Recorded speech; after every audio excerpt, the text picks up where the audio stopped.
We're here in the third week of the Battle for Azeroth, and Uldir opens next week. I'm sure you've seen or heard about a bunch of great gear, but I bet you're wondering, in general, what's the best way to gear up for Uldir? Hi, I'm Pixelwhite. We're looking at ways to gear up for both new characters and alts this week as well as in the weeks to come. Not all of the expansion's features are yet active, including those raids, and so we're looking at both existing active content as well as later on what opens up in the coming weeks. There's a ton of ways to gear up, so let's get started with my two main recommendations. First is World Quests. By far the best thing about World Quests is that you can pick and choose. If you see a reward that will fill in an item slot you need, it's an easy 10 minutes to just get it. Bam. No praying to RNGesus, no grind, no endless stream of content. The downside is there's no guarantee of anything you need showing up in a World Quest. You get what's on offer at a given time, and if you don't see anything, you gotta try another option. Second is dungeons. If you've got the gear requirements to get into normal or heroic dungeons, do it. It's the next fastest way to gear up. You'll probably want to pick a couple dungeons to focus on to get the drops you want, so make sure you search around to find out what each boss drops for you. There's only one loot option this X-Pack, personal, so at least you don't have to fight off some greedy hunter to get the item you want. Damn hunters. The remaining options depend on what you want to do. Should you finish the home quests? What about the war campaign quests? Should you do world quests all day? What about the islands? Champion missions? Alright, now let's dive into specifics. First, get to 120. You really need to be level 120 to get the gear you need. Questing will help you get up to iLvl 300, but beyond you need to be at max level. While you're leveling, you have the option of killing rares and doing bonus areas and world quests nearby. Should you do them? That's up to you. Personally, I know it's going to be a long haul to get my reputation up with everyone, so I tried to hit every quest I could. The extra boost in loot you get from killing rares at 120 is, in my opinion, not worth the time to go back and hunt for them at max level. Flying isn't yet enabled and won't be for months, so while leveling, when I saw a rare or a chest, I just grabbed it. 2. Questing. You do want to finish the 3 major quest chain arms. You're going to want faction rep with everyone, and the main way to do that is by completing those quest chains.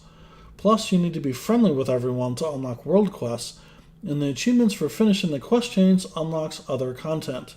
Questing won't get you good 120 gear, hence I recommend focusing on questing while you level up, and then once you hit 120, try to finish up the chains as quickly as you can. Speaking of questing, don't forget the war campaign.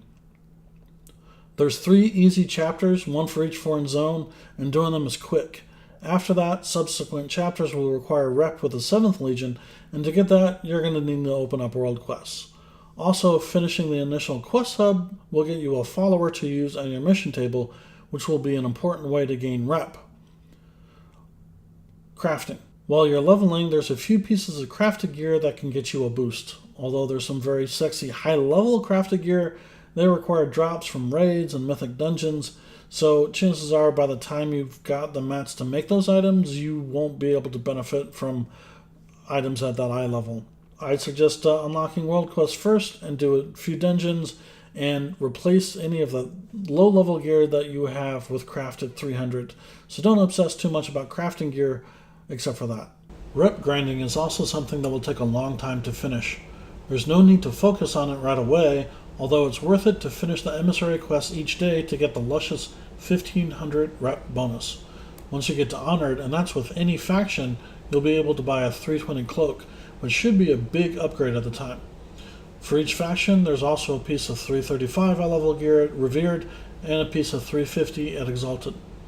This is true for each of your 3 home factions, plus Champions of Azeroth, plus the Dortolans, plus your Expedition faction, that is the 7th Legion for the Alliance, and the Honorbound for the Horde.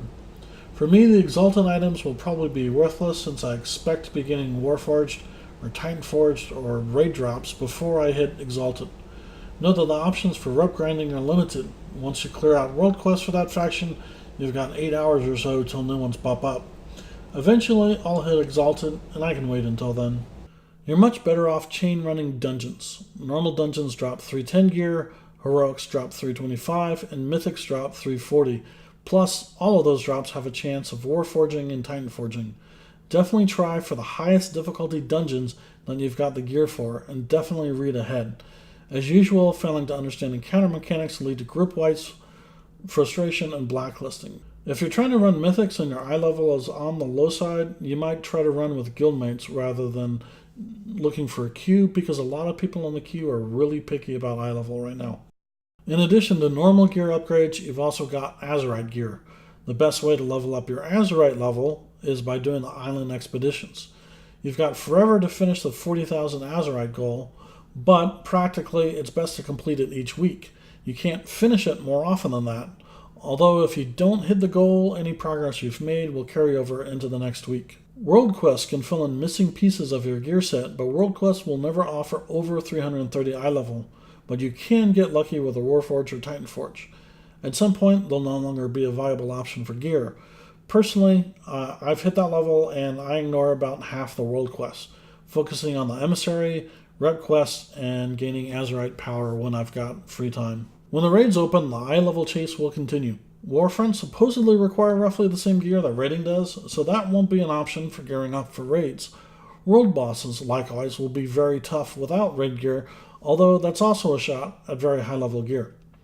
In summary, here are my recommendations. Before 120, work on the 3 faction-based quest chains and the 3 war campaign minis. At 120, complete those quest chains primarily to unlock new features.